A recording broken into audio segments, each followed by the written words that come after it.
नमस्कार शिक्षक बंधू आणि भगिनींनो, पुन्हा एकदा एका नव्या व्हिडिओमध्ये आपल्या सर्वांचे खूप खूप स्वागत आहे. सध्या सर्व शाळांमध्ये पटपडताळणी सुरू आहे आणि उद्या दिनांक 22 एप्रिल 2026 ही या पटपडताळणीची शेवटची दिनांक आहे. अजूनही अनेक शाळांमध्ये पटपडताळणी रखडलेली आहे. अनेक शाळांमध्ये अजूनही पटपडताळणी झालेली नाही. त्यामुळे आपण शेवटच्या दिवशी म्हणजेच 22 एप्रिल 2026 या पटपडताळणीच्या शेवटच्या दिवशी मुख्याध्यापक म्हणून आपण काय करून ठेवावे जेणेकरून आपल्याला ही पटपडताळणी आपल्या स्तरावर सुद्धा पूर्ण करून घेता येईल. तर मी ह्या व्हिडिओमध्ये काही महत्त्वाच्या बाबी आपणास सांगणार आहे, जे आपल्या शाळेची पटपडताळणी ऑनलाईन करतेवेळी कुठल्याही प्रकारची अडचण येणार नाही. चला तर सुरुवात करूया आजच्या महत्त्वपूर्ण व्हिडिओला. आणि चॅनलला जर सबस्क्राईब केलं नसेल तर लवकरात लवकर सबस्क्राईब करावे.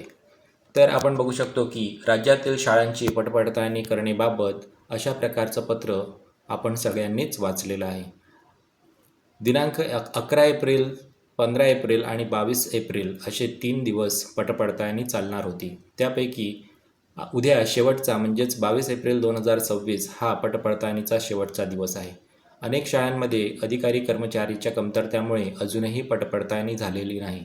तर पटपडताळणीच्या दिवशी आपण इंग्रजी विषयाचा शेवटचा पेपर घेणार आहोत.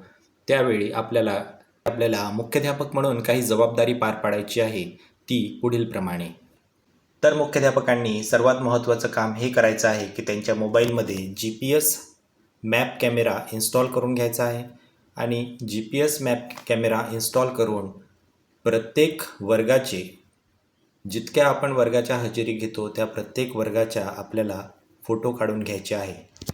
फोटो ही पुढच्या भागाने आणि जितके विद्यार्थी हजर आहेत त्यांचे डोकी दिसतील अशा प्रकारे काढण्यात यावी. मी त्याचा इथे नमुना टाकलेला आहे, पण ही फोटो मी काही महत्त्वपूर्ण गोष्टींमुळे ब्लर करून घेतलेली आहे. तरीसुद्धा ज्या पद्धतीने आपण समजून घेऊ शकतो की जितके आपले वर्ग आणि वर्गात जितक्या आपल्या कक्षा आहेत, डिव्हिजन आहेत, त्या प्रत्येक डिव्हिजनची वेगळी अशा पद्धतीने आपल्याला या GPS कॅमेऱ्याने फोटो काढून घ्यायचे आहे. मागचे विद्यार्थीसुद्धा दिसतील याप्रमाणे आपल्याला त्यांना उभं करून घ्यायचं आहे.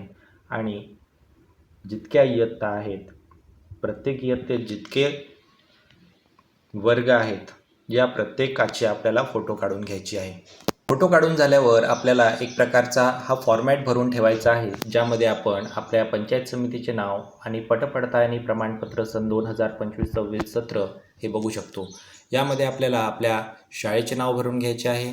त्यानंतर केंद्राचे नाव, UDAS क्रमांक, पटपडताळणीची तारीख, भेट देणाऱ्या अधिकाऱ्याचे नाव आपण आपल्या केंद्र प्रमुखांचे टाकू शकतो.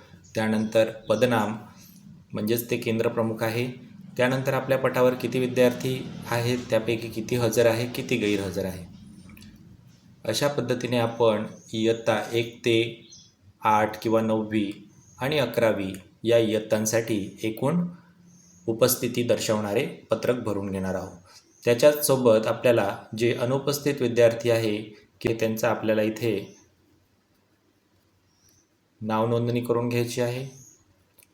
अनुपस्थित असण्याचं कारणसुद्धा आपण इथे नमूद करून घेऊ शकतो.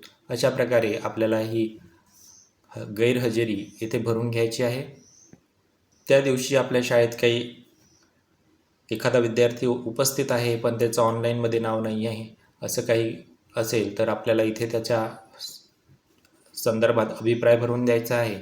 आणि आपली सही करून आपला मोबाईल नंबर लिहून हा फॉर्मॅट स्वतःकडे व्यवस्थित जतन करून ठेवायचा आहे, जेणेकरून पुढे एखाद्या कर्मचाऱ्याने किंवा अधिकाऱ्याने आपल्या शाळेला भेट दिली तर आपण या पद्धतीच्या फॉर्मॅटवरून आणि फोटोवरून आपली पटपडताळणी पूर्ण करून घेऊ शकतो.